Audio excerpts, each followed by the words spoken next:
नमस्कार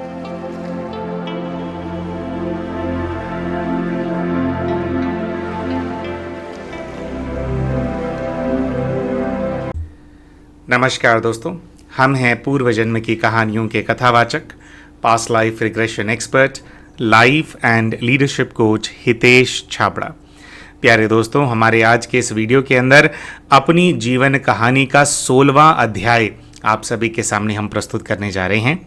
दोस्तों, हमारी लाइफ स्टोरी के पिछले 15 एपिसोड्स में से अगर किसी भी एपिसोड को आप दोबारा से देखना चाहते हैं तो हमारे इसी वीडियो के डिस्क्रिप्शन के अंदर पिछले 15 एपिसोड्स के लिंक्स भी हमने शेयर किए हुए हैं।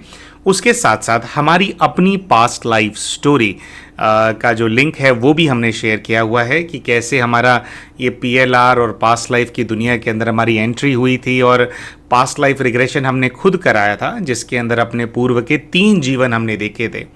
तो वो हमारा क्या अनुभव था पहली बार पास्ट लाइफ रिग्रेशन कराने का, वो जिस वीडियो के अंदर है उस वीडियो का लिंक भी इस वीडियो के डिस्क्रिप्शन में हमने दिया हुआ है, आप उसको भी देख सकते हैं।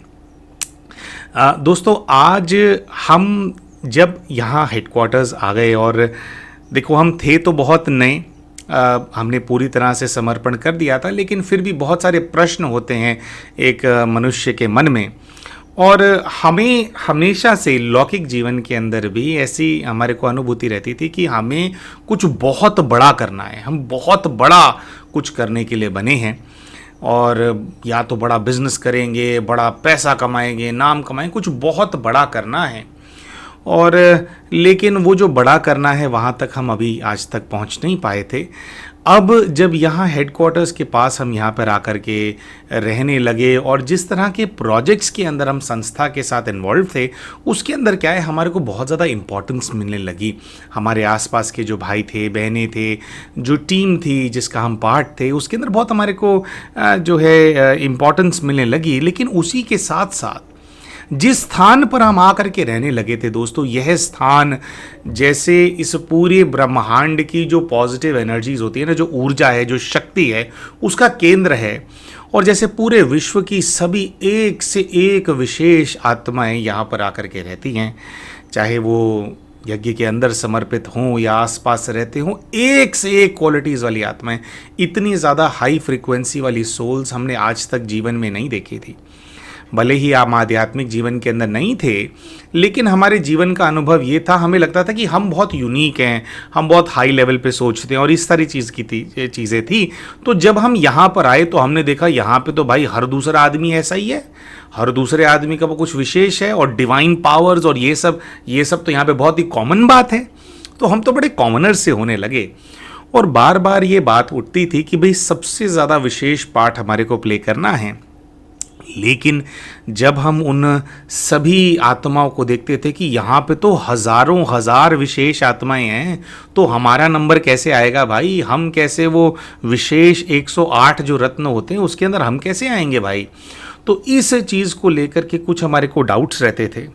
और डाउट्स के साथ साथ दोस्तों, हमारे जो अंतर मन के अंदर हमारा जो गिल्ट था, अभी वो पूरी तरह से समाप्त नहीं हुआ था।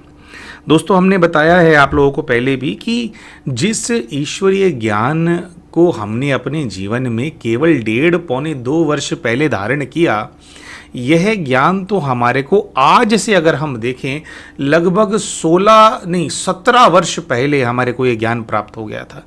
क्योंकि ये 17 वर्ष पहले का ही समय था जिस समय आज हमारी जो युगल हैं वे एक प्रेमिका के रूप में हमारे जीवन के अंदर आई थी। हमारे टेलीफोनिक कॉन्वर्जेशंस होते थे और टेलीफोनिक कॉन्वर्जेशंस के दौरान क्योंकि वो पहले से एक फॉलोअर थी, तो वो कई बार संस्था का नाम लेती थी और उससे भी बढ़ करके जैसे वो परमात्मा के प्रति उनका जो प्रेम था, जो उनकी अनुभूतियाँ थी, उनके बारे में हमारे को बताती थी और वह शब्द यूज़ करती थी बाबा।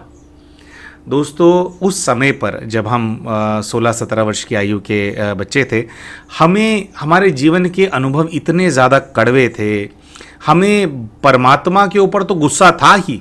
आपको हमने ये भी बताया है कि कैसे अपने स्कूल के अंदर जब मॉर्निंग प्रेयर होती थी तो हम ऊपर की तरफ देख करके हम जैसे एक झगड़ा करते थे और हम कहते थे कि अगर तू वहाँ पे है तो तेरा नाम मैं नहीं लूँगा, बेकार है तू, ये है तू, वो है तू। तो इस तरह के हमारी थोड़े जैसे बगावत में थे हम ना परमात्मा के साथ, ईश्वर के साथ। अब क्या करेगा बिन माँ बाप का बच्चा, पिता है लेकिन तंग बहुत करते हैं, माँ है नहीं, और 100 तरह की परेशानियां हैं, कैसे कैसे करके रोटी का इंतज़ाम होता है, कभी किसी से मदद लो, कभी किसी से मदद लो, और मतलब इस सब तरह के द्वंद्व के अंदर हम थे, जिसकी वजह से हम परमात्मा का नाम तो चलो फिर भी ठीक है, लेकिन बाबा शब्द से हम बहुत ज़्यादा चिढ़ते थे।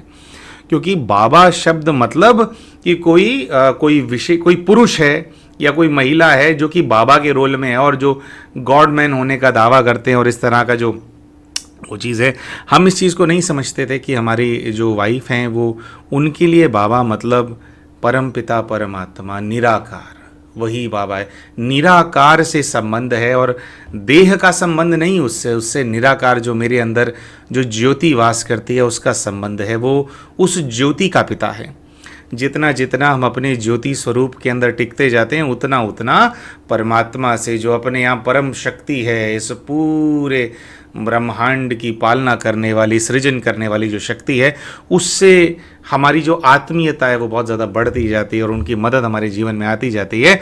तो इस फैक्ट से हम अनजान थे, लेकिन जैसे ही वो बाबा शब्द यूज़ करती थी, हम इतने ज़्यादा एग्रेसिव हो जाते थे। कितनी बार ना जाने हमने हमारी प्रेमिका को इस सब्जेक्ट के ऊपर रुलाया है, बिल्कुल बात नहीं सुनते थे।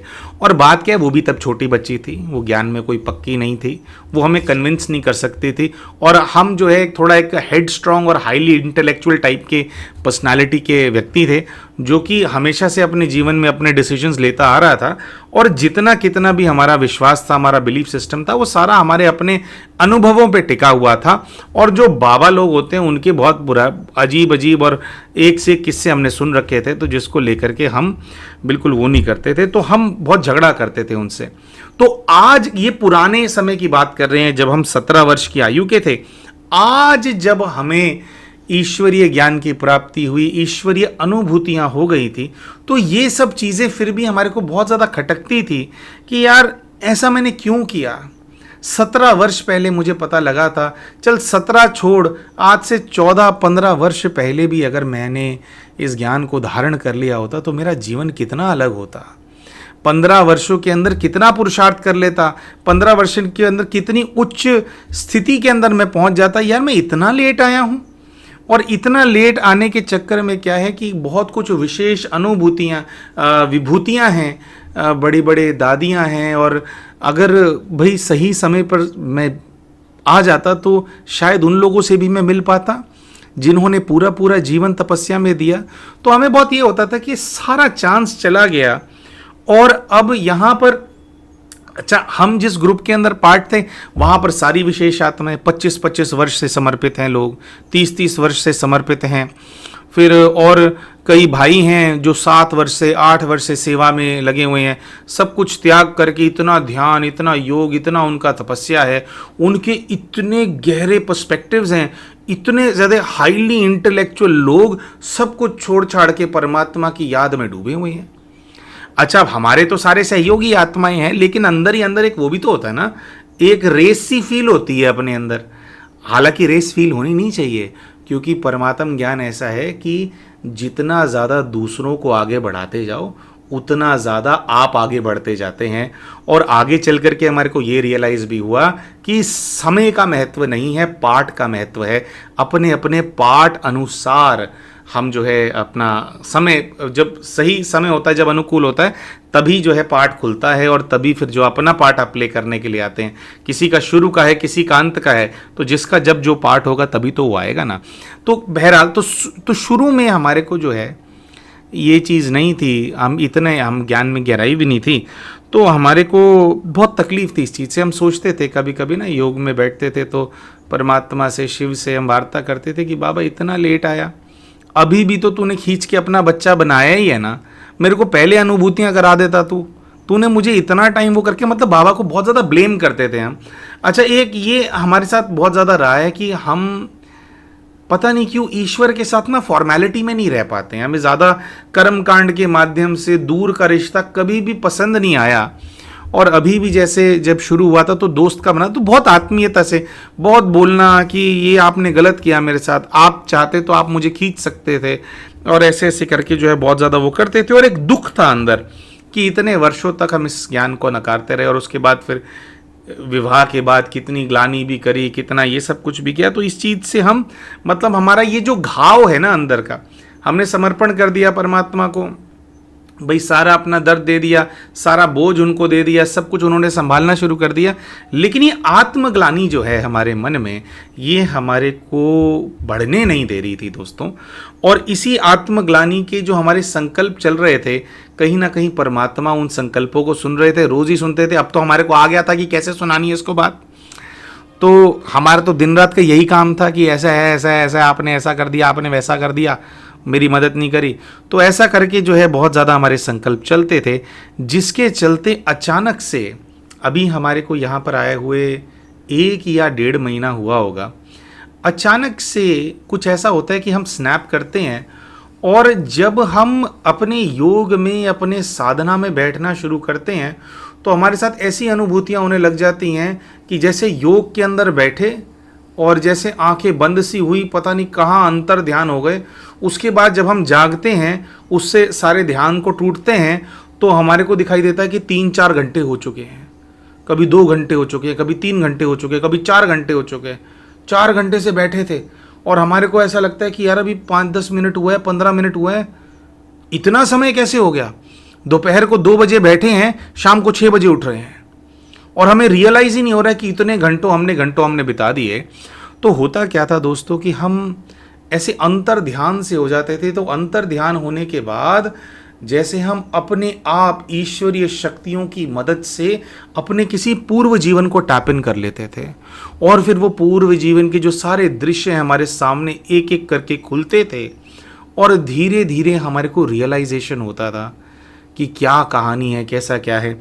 दोस्तों ऐसे ही एक पूर्व जन्म का अंतर ध्यान होने के बाद जो साक्षात्कार हमारे को हुआ, वो किस्सा हम आपने आज के इस वीडियो के अंदर आप सभी के साथ शेयर करने जा रहे हैं। दोस्तों हम आप सभी को ये बहुत ही खुल के बताना चाहते हैं कि जो साक्षात्कार हमारे को हुए, परमात्मा हमारे ये जो साक्षात्कार के माध्यम से हमारे कुछ जो डाउट्स हैं उनको क्लियर करने का प्रयास कर रहे थे, लेकिन ज्ञान की कमी होने की वजह से, क्योंकि हम नए नए बच्चे थे, तो हमें कितना पकड़ना है और कितना छोड़ना है उसकी समझ नहीं होती, जिसके चलते हम लोग माया के प्रभाव में आ जाते हैं। हम बार बार इस बात को बोलते हैं कि कई परमात्मा के ऐसे ईश्वरी संतान होती है, कई सारे ऐसे बच्चे होते हैं, वो कहते हैं कि भाई साक्षात्कार तो मुझे बाबा नहीं कराया ना भाई, तो वो कराया है तो सच ही होगा, और वो कराया तो ये माया कैसे हो सकती है।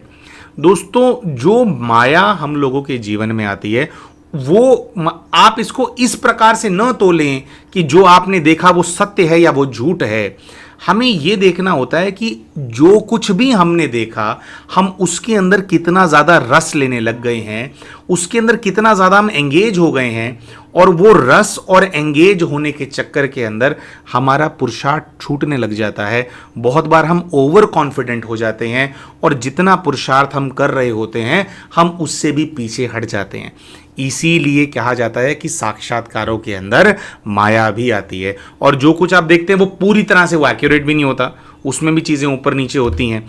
तो ऐसा करके होता है। तो कुछ ऐसा हुआ कि अब साक्षात्कार करवाना भी है, क्योंकि ये बच्चा ऐसे नहीं मानेगा, है ना, इसको इसके अंदर वो दर्द है और परमात्मा को कुछ कार्य करवाना है, वो दर्द खत्म हो नहीं रहा। और शायद हमारे अंदर ऑलरेडी ये चीज़ भी अनलॉक हो चुकी थी, अपने पूर्व जीवन को देखना, इसकी जो भी इसके जो थर्ड आई होती है उसके अंदर जो भी कोई चीज़ होती है जो अनलॉक हो जाती है, जिससे कि आप पीछे एक्सेस कर सकते हो, वो हमारा हो चुका था।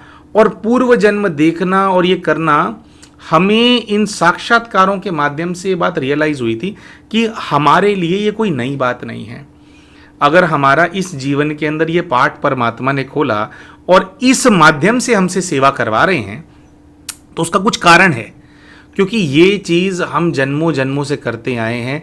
और इससे पहले की तो कुछ ऐसी चीज़ें भी बाबा ने दिखाई थी कि जैसे सिद्धियाँ थी, कैसे देखते ही सब कुछ पता लग जाता था, और कोई हमारे आसपास बस बैठ जाए पूर्व जीवन में, ऐसे भी कुछ पाठ रहे हैं कि कोई बैठ जाए तो अपने आप ही अंतर ध्यान हो जाता था, अपने आप ही उनको सब कुछ दिख जाता था, हमारे को कुछ बोलने की आवश्यकता नहीं, सारे प्रश्नों के उत्तर मिल जाते थे। तो इस तरह के कुछ पार्ट्स थे। तो वो शक्ति जो है परमात्मा से जब हम जुड़े, तो वो हमारा पुराना पार्ट होता है तो उसकी शक्तियां क्या होती हैं, हमारे अंदर ही होती हैं।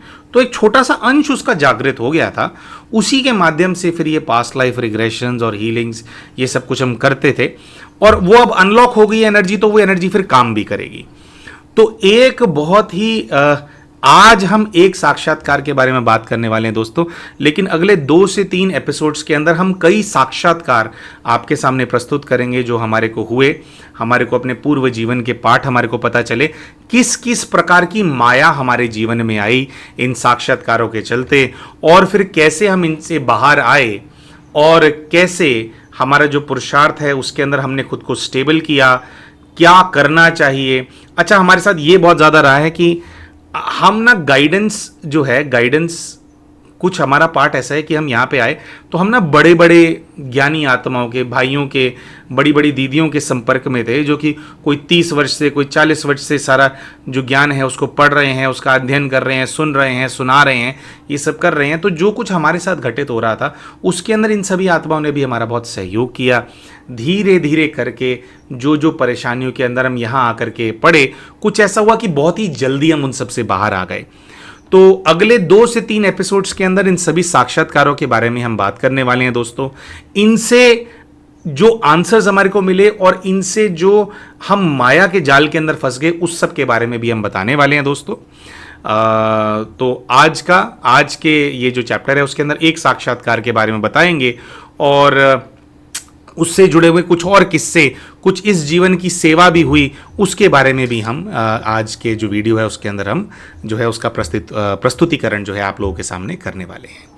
लेकिन दोस्तों, ये करने से पहले हम अपने वीडियो के अंदर शाउट आउट देना चाहेंगे हमारे चैनल के कुछ उन यूज़र्स को जिन्होंने हमारे चैनल को एज अ मेंबर ज्वाइन किया है, जो कि हमारी सेवाओं का विस्तार करने में हमारे सहयोगी बने हुए हैं दोस्तों। तो ऐसे 2 नए मेंबर्स हैं जिनका हम नाम लेना चाहते हैं, शाउट आउट देना चाहते हैं, जो कि जिन्होंने रिसेंटली हमारे चैनल को एज अ मेंबर ज्वाइन किया है।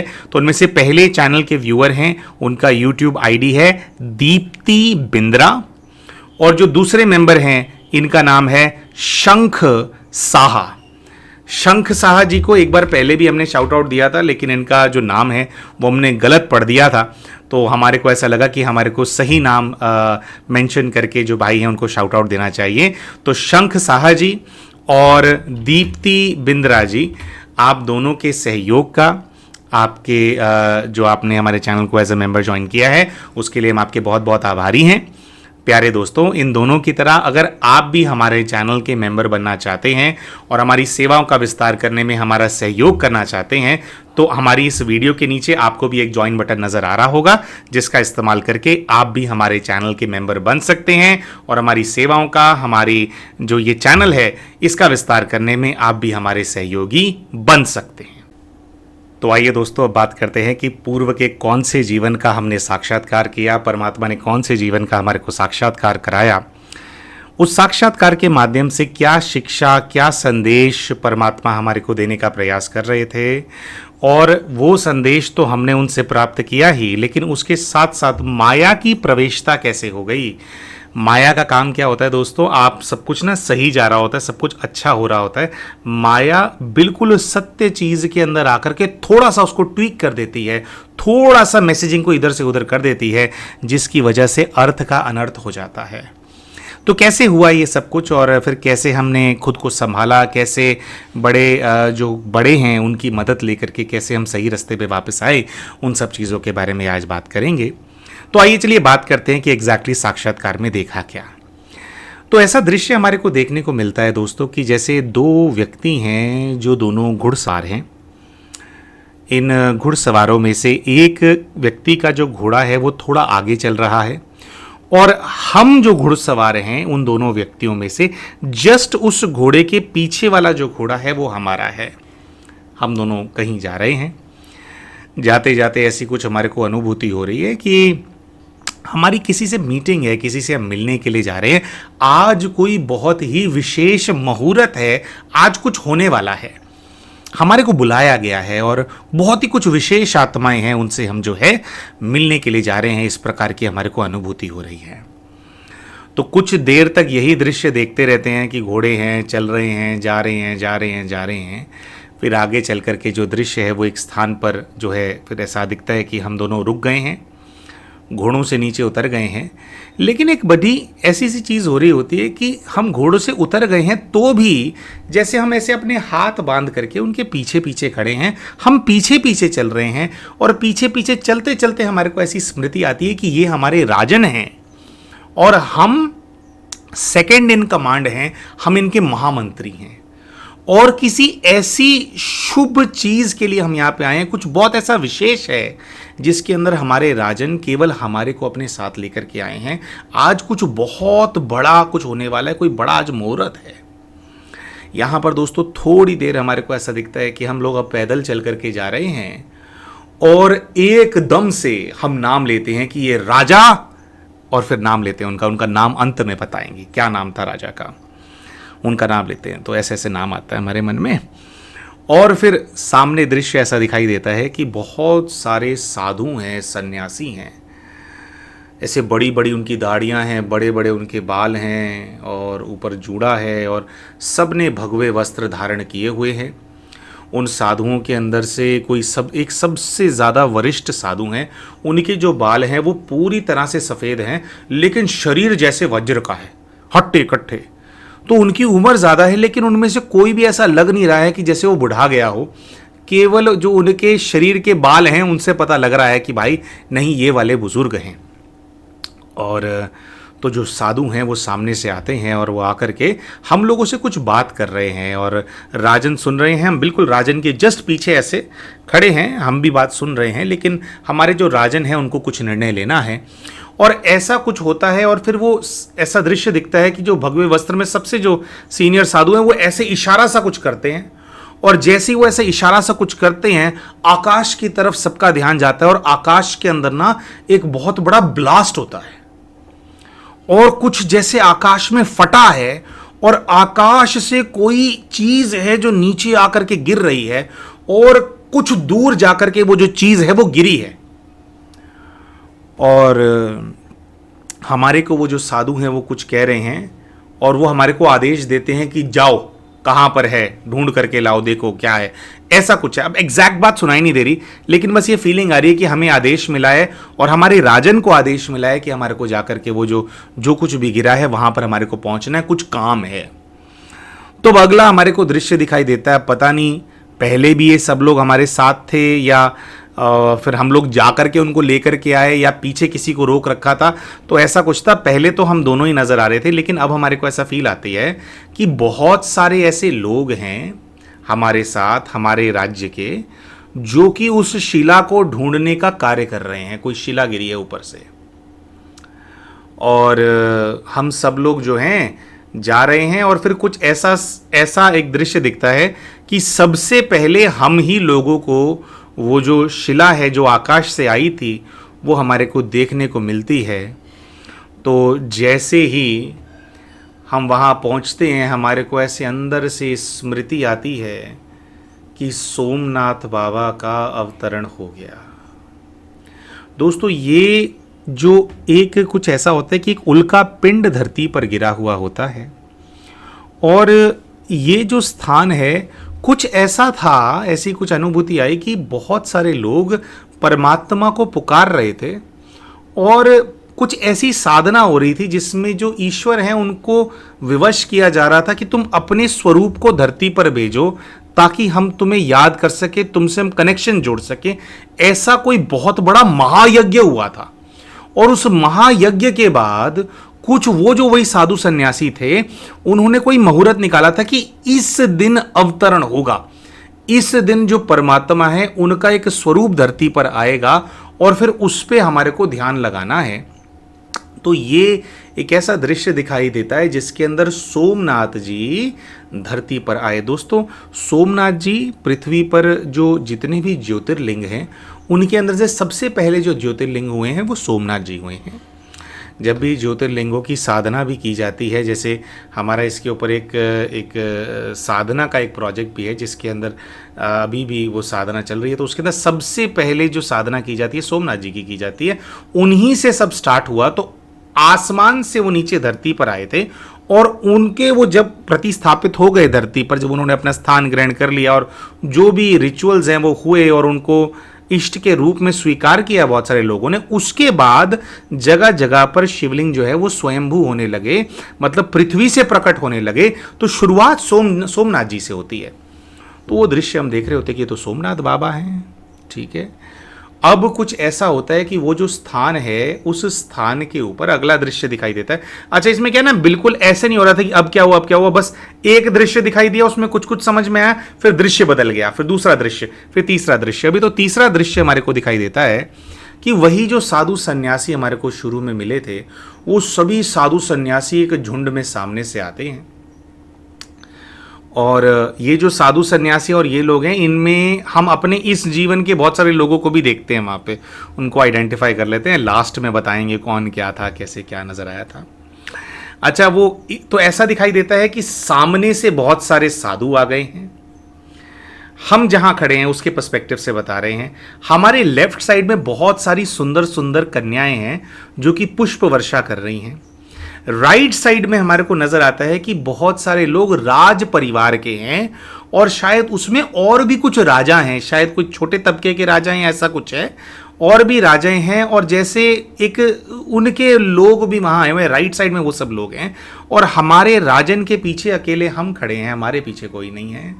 और हमारे जो राजन है ना, वो कुछ कर रहे हैं, ऐसा कुछ ठक ठक ठोका ठाकी ऐसा कर रहे हैं, कुछ तो लगा रहे हैं उसके अंदर ना, कुछ तो सोमनाथ जी में कुछ जड़ रहे हैं, जैसे ऐसा कुछ फीलिंग आती है। जो सामने जो सन्यासी हैं वो बहुत सारे मंत्रों का उच्चारण कर रहे हैं। इस ध्यान के अंदर ही हमारा ऐसा हाई वाइब्रेशन, ऐसा हमारे को फील हो रहा था जैसे एक बहुत अलौकिक शक्ति हम फील कर रहे हैं, ऐसी अनुभूति हो रही थी। तो वो वहाँ से मंत्र जाप करे जा रहे हैं, लेफ्ट से पुष्प वर्षा हो रही है, राइट में सब लोग हाथ जोड़ कर खड़े हैं, हम हाथ जोड़ करके खड़े हैं, और हमारे राजन कुछ कुछ तो उसके अंदर चिन रहे हैं। अच्छा दोस्तों, दृश्य के दौरान हमारे को नहीं पता लगा था कि राजन क्या चुन रहे हैं। जब हम इस दृश्य से बाहर आए, थोड़ा जिन आत्माओं के हम संपर्क में थे, हमारे घर में हमारी जो वाइफ हैं वो बहुत समय से ज्ञान में थी, उन सब ने जब उनसे हमने शेयर किया तो उन्होंने बात को एक्सप्लेन किया कि तुमने क्या अनुभव किया, तुम्हें पता भी है क्या देख करके आए हो, तो उन लोगों ने बताया था। तो ऐसा दिखाई देता है कि कुछ कुछ वो चिन रहे हैं, और उसके बाद जो हमारे राजन हैं वो खड़े होते हैं, और कुछ तिलक हो रहा है, अब वहाँ पर कुछ ऐसा वो हो रहा है, और हमें कहा जाता है, हम वहाँ पर हैं, अब ये पता नहीं कहाँ से अलग ही एक उसके अंदर दृश्य आ गया। हमें ये कहा जाता है कि जो इस तरफ जो सारी कन्याएं खड़ी हैं, इनमें से किसी एक कन्या का वरण करेंगे। तो जो मेन साधु होते हैं वो हमारे को कहते हैं कि आप वरण करेंगे। अब हमारे राजन को नहीं बोल रहा कोई, हम महामंत्री हैं, हमारे को बोल रहे हैं कि तुम वरण करोगे। तो ठीक है जी, तो हमारे को दिखाई देता है कि भाई उनमें से एक कन्या है, कुछ ऐसा वहाँ पे ऐसा भी कुछ हुआ है कि भाई हमने उसको वरमाला डाल दी और वो कन्या से हमारा विवाह भी हो गया है। और फिर हमारे को ऐसा आता है दृश्य कि हमारी निगरानी के अंदर वो जो स्थान है जहाँ पर शिला प्रकट हुई थी, जहाँ पर सोमनाथ बाबा ने आकर के अपना स्थान बनाया था, उस स्थान के ऊपर जो है एक मंदिर बन गया है। वो मंदिर भी पहले छोटा दिखाई देता है, फिर बड़ा दिखाई देता है, ऐसा उसका शेप है। तो वो करके एक बहुत ऊंचा मंदिर हमारे को फील होता है कि यहाँ पर एक मंदिर खड़ा हो गया है। और जैसे ही हम फाइनल इस दृश्य के अंदर जाते हैं कि मंदिर खड़ा हो गया है, हम ध्यान से बाहर आ जाते हैं। अब दोस्तों, जब ध्यान से बाहर आते हैं तो ये बात हम अपने घर में बताते हैं, और कुछ बड़ी दीदी हैं एक दो, उनके संपर्क में हम थे, उनको भी बताएं कि दीदी ऐसा ऐसा हुआ हमारे साथ। तो सब लोगों से एक ही बात हमारे को आती है। तो अभी पहले तो हम नाम बता देते हैं कि कौन कौन से जो नाम हमने दृश्य के समय नहीं बताए। दोस्तों, जिस राजन के पीछे पीछे हम चल रहे थे, जब हमने पुकारा था कि ये राजा हैं, तो उनका नाम था राजा विक्रमादित्य। बोलते तो राजा विक्रमादित्य है, ऐसे आया अंदर से। जिस स्थान पर हम गए थे और वहां पर एक जो सबसे सीनियर साधु था, जब हम उनको देखा तो उसके अंदर हमारे को हमारे इस जीवन की जो युगल है, यानी इस जीवन की जो हमारी धर्मपत्नी है, उनका चेहरा नजर आया कि हमारी अभी की जो धर्मपत्नी है वो साधु था जिसने कहा हमारे राजन को और हमारे को आदेश दिया कि जाओ वो ढूंढ करके तुम लाओ। ठीक है, तो ऐसा हमारे को आदेश उन्होंने दिया। फिर इस दृश्य के अंदर जो कन्या का वरण करने के लिए हमारे को अंत में कहा गया था, उस कन्या को हमने देखा तो उसके अंदर हमारे आज जो पुत्र हैं, हमारे को वो पुत्र नजर आए। कि उस जीवन में भाई कुछ ऐसा पार्ट था तो वो हमारे पत्नी के रूप में थे। अच्छा, इसके साथ साथ दोस्तों जो राजा विक्रमादित्य हैं वो वहाँ पर क्या कर रहे थे, वो क्या हो रहा था, वो क्या सेरेमनी थी, उसके बारे में हमारे को यहाँ हमारे वाइफ ने बताया और कुछ बड़ों ने बताया। तो उन्होंने कहा कि राजा विक्रमादित्य वो व्यक्ति हैं जिन्होंने सोमनाथ जी का जो शिवलिंग है, जो ज्योतिर्लिंग है, जो पहला परमात्मा शिव का चिन्ह था, जिस पर ध्यान लगा करके लोगों ने शैविज्म की स्टार्ट को बिगिन किया और शिव बाबा पर ध्यान लगाना शुरू किया, तो उनको राजा विक्रमादित्य ने हीरों से जड़ा था। हीरे, उनके सम्मान में बहुत सारे हीरे थे जिनसे सोमनाथ बाबा को जड़ा गया था। जो सोमनाथ जी हैं, जो परमात्मा शिव का जो पहले स्वरूप का जिसका अवतरण हुआ धरती पर, सोमनाथ जी समृद्धि के प्रतीक हैं। सोमनाथ जी निरस्ता को समाप्त करने वाले हैं। तो कुछ ऐसा कनेक्शन है राजा विक्रमादित्य का और सोमनाथ जी का भी। कुछ ऐसा है कि भाई वो पता नहीं समृद्धि की शक्ति थी, उसका प्रतीक था, क्या था। तो एक ये सेरेमनी हुई थी जिसमें राजा विक्रमादित्य ने अपने हाथों से पूरे ज्योतिर्लिंग को हीरों से जड़ दिया था। और उसके बाद दोस्तों आप लोग तो इतिहास जानते ही हैं कि किस प्रकार से सोमनाथ मंदिर को लगभग 13 बार लूटा गया था, जो हमारे को पता है। और फिर भी सोमनाथ मंदिर की धन संपदा समाप्त नहीं हुई थी। लेकिन अगर आप लोग फैक्ट्स को पीछे जाकर के वो देखेंगे तो पता लगेगा कि जब सोमनाथ जी के मंदिर को भारत में हम लोगों ने नालायकी करी, जब उनके मंदिर को हम लूटने से नहीं बचा पाए, तो उसके बाद ही जो भारत है उसकी समृद्धि का पतन होना शुरू हो गया था। वो जो सोने की चिड़िया थी, उस सोने की चिड़िया क्या चिड़ा था बहुत बड़ा, पहले तो इतनी समृद्धि थी, उसके बाद भी इतने 700-800 वर्ष हमारा लूटपाट हुई और उसके बाद फिर और 200 वर्ष हमारी लूटपाट हुई। अलग अलग हम नाम नहीं लेंगे, सब हम समझते हैं किसने आकर के क्या लूटपाट करी। तो तब से सोमनाथ जी के मंदिर को जब लूटना शुरू किया गया था, तब से हम लोगों की जो नालायकी है उसकी वजह से भारत का पतन होना शुरू हो गया था। तो जो देश है उसकी जो समृद्धि है, उसकी डायरेक्ट जो एनर्जी है, उसका जो कनेक्शन है वो सोमनाथ जी के मंदिर के साथ है, सोमनाथ जी के स्वरूप के साथ है। तो ऐसा हमारे को बताया। तो उन्होंने कहा कि आप राजा विक्रमादित्य के साथ थे। हमने कहा, और दोस्तों हमारे को ये बात भी फिर आगे चल करके पता चली कि जो राजा विक्रमादित्य थे, राजा विक्रमादित्य ही वो महापुरुष हैं जिन्होंने इस जीवन के अंदर जिस महायज्ञ का हम हिस्सा बने हुए हैं, जो कि आधार मूर्त आत्मा है इस यज्ञ की, जिनके माध्यम से ही हमने शिव परमात्मा का ज्ञान प्राप्त किया, वो जो आधार बने, वही व्यक्ति अपने पूर्व के एक जीवन के अंदर राजा विक्रमादित्य थे और हम उनके महामंत्री। तो ये देख करके हम तो कॉन्फिडेंस से फूल गए, एकदम ओवर कॉन्फिडेंस आ गया हमारे को। तो ये लगने लगा कि हमारे सामने कोई है ही नहीं, अब हमारा ही सबसे विशेष पार्ट है। दोस्तों परमात्मा ने ये दृश्य शायद हमारा स्वमान जगाने के लिए हमारे सामने वो लेकर के आए थे, लेकिन स्वमान तो जगह ही, वो कॉन्फिडेंस देना चाहते थे कि बच्चे तू निश्चिंत रहे, तू जब भी आया है तू सही समय पर आया है, तेरा विशेष पार्ट है, तू अपना पार्ट प्ले करेगा। लेकिन स्वमान के साथ साथ एक अभिमान भी जाग गया।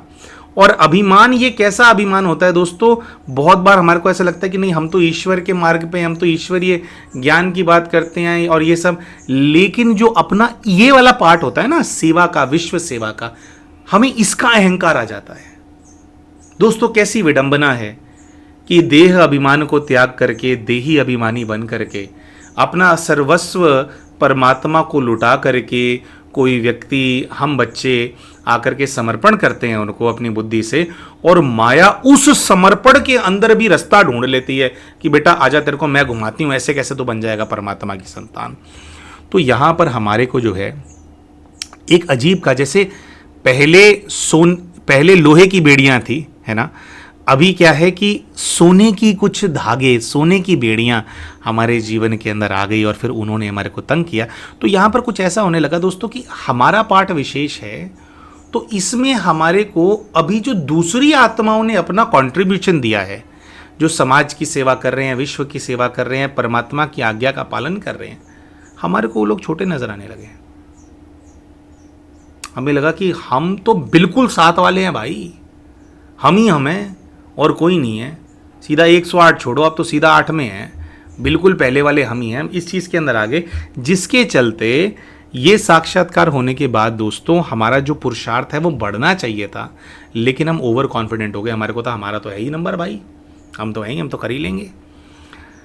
दोस्तों यही कुछ चीज़ें होती हैं जो कि परमात्मा को, बाबा को गवारा नहीं होती है, और इसीलिए बाबा कहता है कि साक्षात्कार में नहीं जाना चाहिए। अगर पता ना हो ना कि हैंडल कैसे करना है, अगर पचा ना पाओ ना, मतलब पॉजिटिविटी को भी पचाने के लिए ना जिगरा चाहिए, पचाने के लिए ताकत चाहिए, शायद वो अभी ताकत अभी हमारे अंदर थी नहीं। तो इसके चलते कुछ ऐसा हुआ दोस्तों, अभी अच्छे स्तर की आत्माओं के साथ तो हम संपर्क में थे ही, थोड़ा हम यहाँ पर बड़ा पद हमारे को मिल जाए इस चीज़ के भान में हम आ गए। अभी ईश्वरीय सेवा के अंदर हमारे को आज क्या पद मिल रहा है ये हम बन जाएं, हमारे को ये जाने वो जाने, ये आवश्यक नहीं है।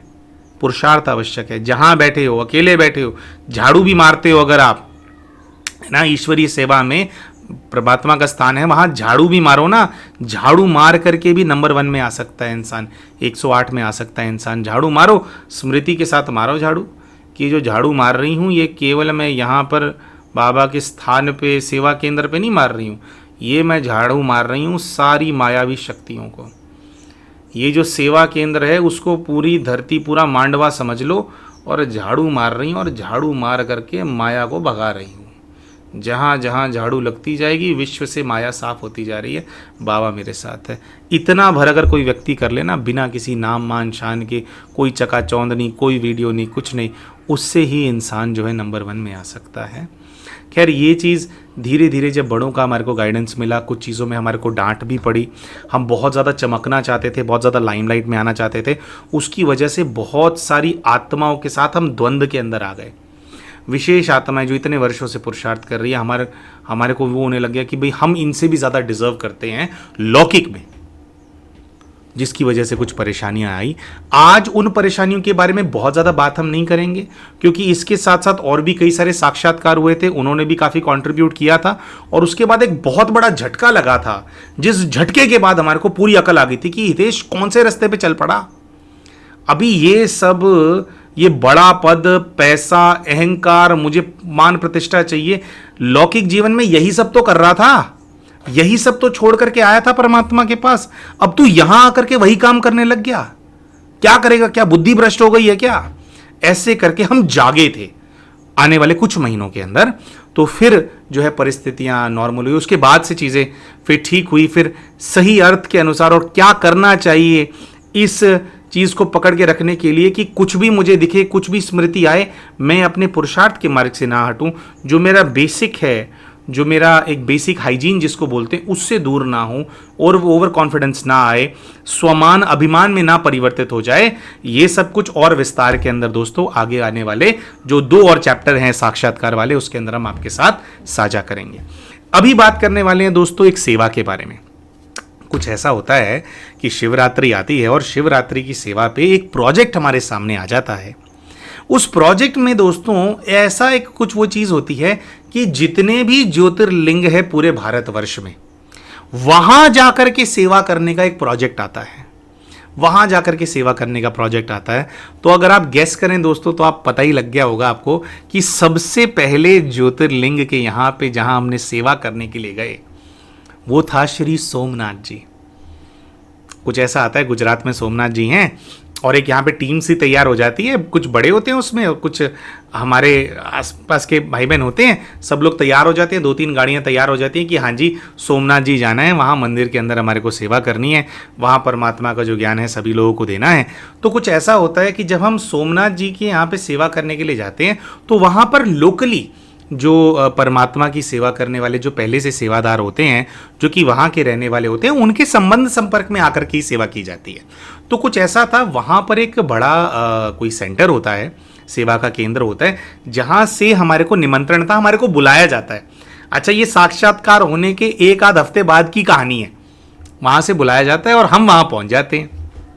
अच्छा जी, पहुँचते हैं वहाँ पर, तो वहाँ पर कुछ ऐसा था कि एक बहुत बड़ी रैली होती है जिसका आयोजन किया जाता है। पूरा जो शहर है जहाँ पे सोमनाथ जी हैं वहाँ पर जो रैली है वो निकलते हैं और शिव परमात्मा का जो ज्ञान है उसके पर्चे वगैरह सब लोग मिलकर के बांटते हैं।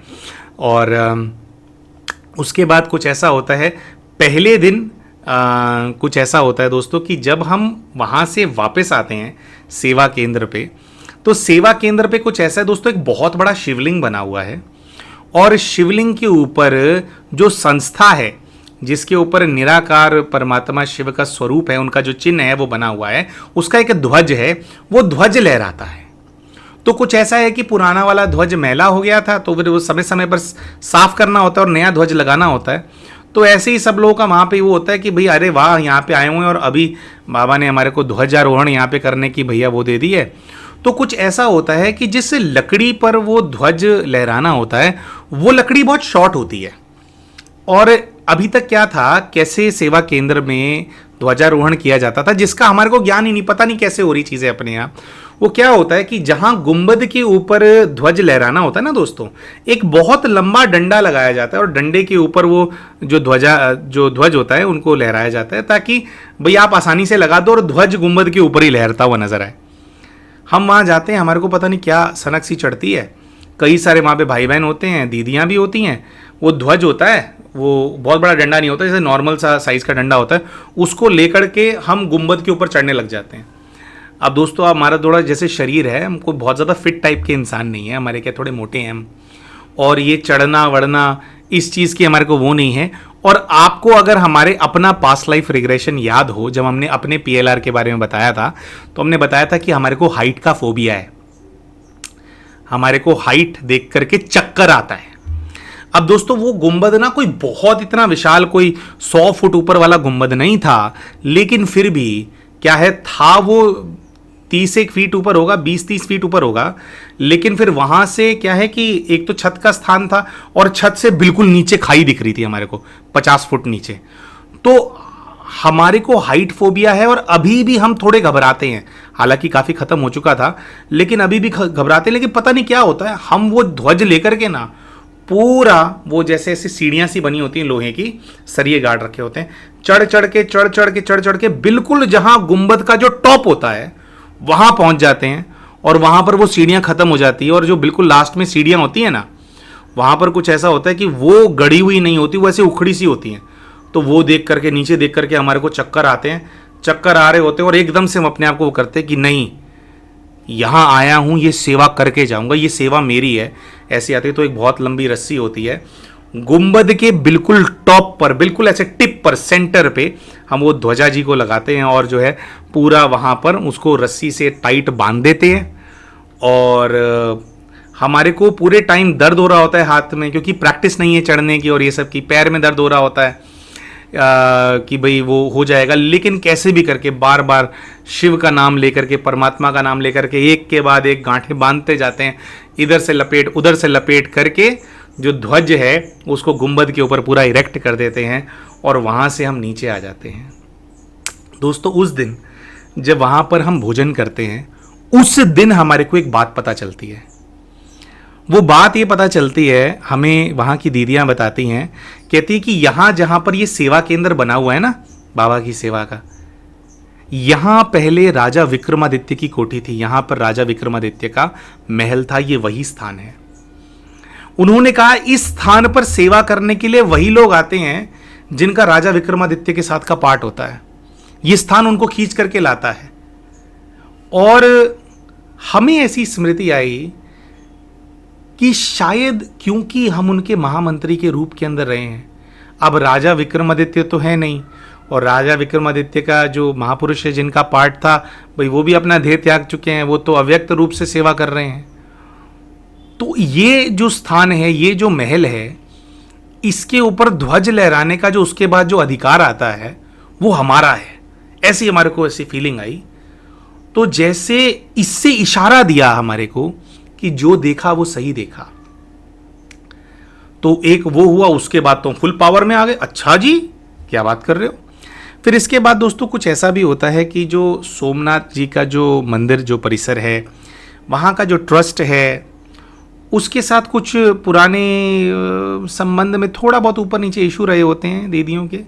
लेकिन कुछ ऐसा होता है कि ये जो पूरी टीम आई हुई होती है उससे पता नहीं कहाँ से क्या कौन से फ़ोन घूम जाते हैं, कितने सारे इसके अंदर जो है पॉलिटिकल लीडर्स हैं वो इन्वॉल्व हो जाते हैं।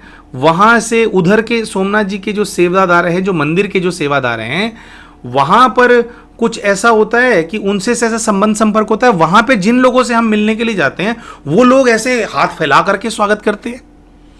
और ऐसे में क्या होता है, एक कोई मिनिस्टर हैं, उनका हम नाम नहीं लेंगे, वो मिनिस्टर का फ़ोन जाता है उनको, हमने कहीं से फ़ोन करके, हम तो जानते ही नहीं थे, तो सेवा करने के लिए गए थे, हमारी कोई ऐसे कोई जान पहचान थोड़ी है।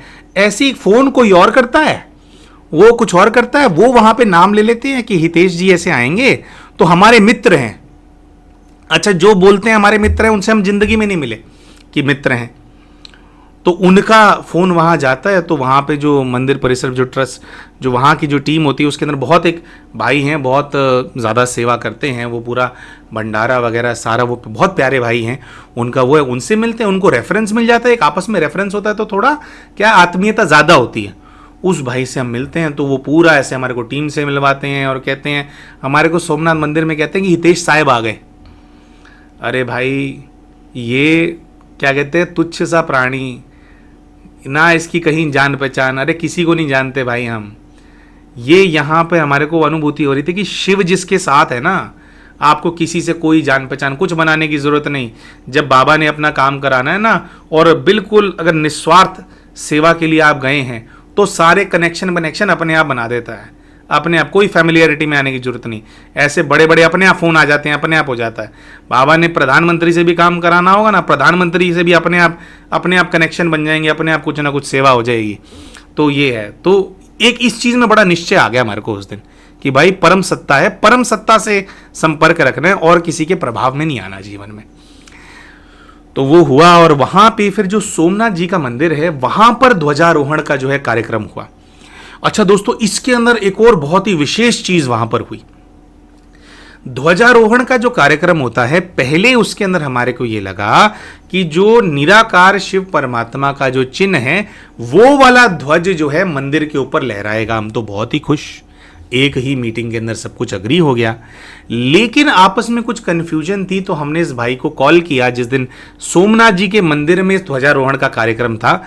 वहाँ पर हमने तो भाई जी को फ़ोन किया, तो उन्होंने कहा कि जो ध्वजा जी आप जो वहाँ पर लहराएंगे वो आप अपनी संस्था का नहीं लहरा सकते, जो सोमनाथ मंदिर का जो ध्वज है वो वहाँ पर लहराया जाता है, लेकिन पूजा अर्चना ये सब आप लोग करेंगे, आप यजमान बन करके वहाँ पर बैठेंगे और ऐसा ऐसा वो करेंगे।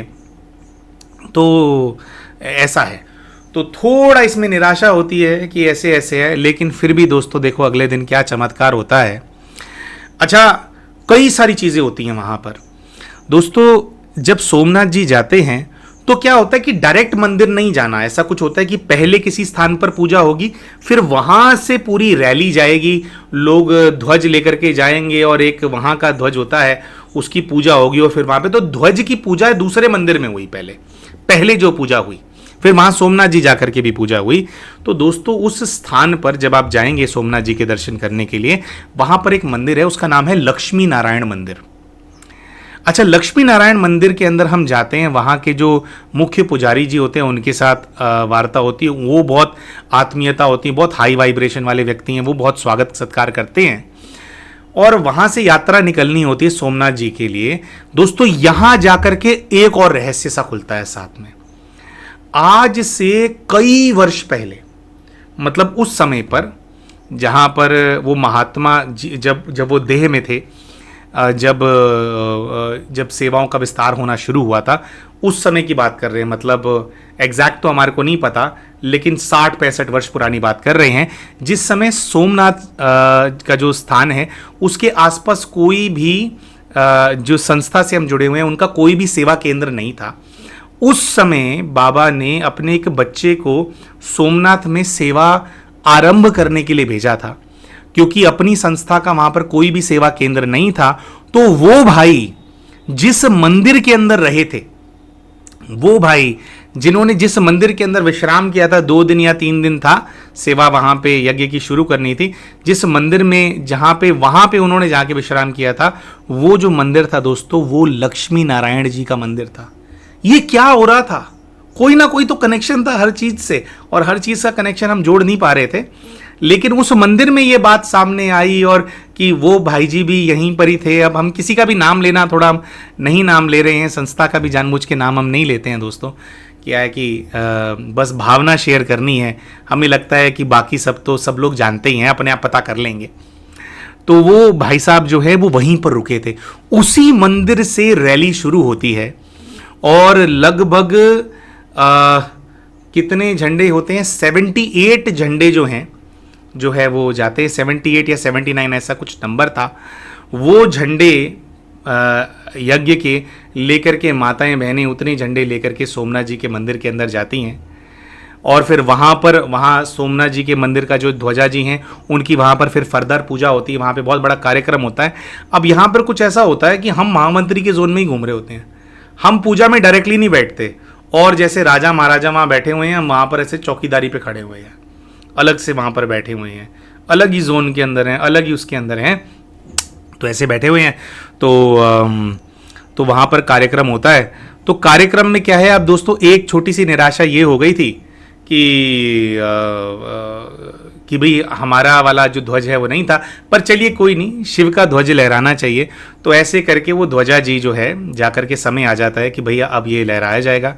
तो वहाँ पर एक सेवादार हैं जो कि कई पीढ़ियों से सोमनाथ जी के मंदिर पे ध्वज को लहरा रहे हैं। उनको पता नहीं क्या होता है, वो हमसे आकर के बात करते हैं। हमारे साथ एक दूसरे भाई थे, ये सेवा हमने नहीं कही, उनके पास थे। तो वो भाई क्या करते हैं, उनको ना हमारी संस्था का भी जो ध्वज है ना शिव बाबा का, वो पकड़ा देते हैं, और वो कहते हैं कि हमारी इच्छा है कि ये ध्वज भी गुंबद के ऊपर लहराए। और पता नहीं क्या होता है कि शिव क्या उस बच्चे को टचिंग देते हैं, किसी के लिए ऐसा करते नहीं, अलाउड नहीं है। वो अपना वाला ध्वज के साथ साथ हमारा वाला भी जो एक ध्वज है बीच में निराकार शिव परमात्मा वाला चिन्ह जो है, उसको ध्वजा जी के नीचे रख करके लेकर के जाते हैं। और पहले तो बड़े वाला ध्वज लहराता है, उसके ऊपर हमने स्टिकर लगा दिए थे, है ना, निराकार स्वरूप के। वो वाला ध्वज वो लहराता है, और वो गुप्त रीति क्या करता है, गुंबद के ऊपर बहुत सारे ऐसे स्थान बने हुए थे, उसके अंदर क्या है कि वो होता है पकड़ने का स्थान होता है, कोई डिज़ाइन है गुंबद के ऊपर। तो ऊपर वो वाला ध्वज लहरा रहा होता है, और वो नीचे थोड़ा उससे गुप्त रीति जो यज्ञ है उसका भी ध्वज वहाँ पर वो बांध देता है। अब हमें नहीं पता आज तक भी वो ध्वज वहाँ पे लहर रहा है या नहीं लहर रहा, लेकिन उस दिन जो कार्यक्रम होता है उसके अंदर तो बाबा का ध्वज भी वहाँ पर लहरा देते हैं। और फिर ऐसा होता है जब ध्वज को लहराया जा रहा होता है तो एक बहुत ही अलौकिक अनुभूति होती है। और वो अनुभूति कुछ ऐसी होती है कि हम सब लोगों ने वो नीचे खड़े होते हैं, दूसरे वाले झंडे हम लेकर के, सभी माताएं बहनें सभी भाई श्वेत वस्त्रों में ओम का नाद कर रहे होते हैं। ओ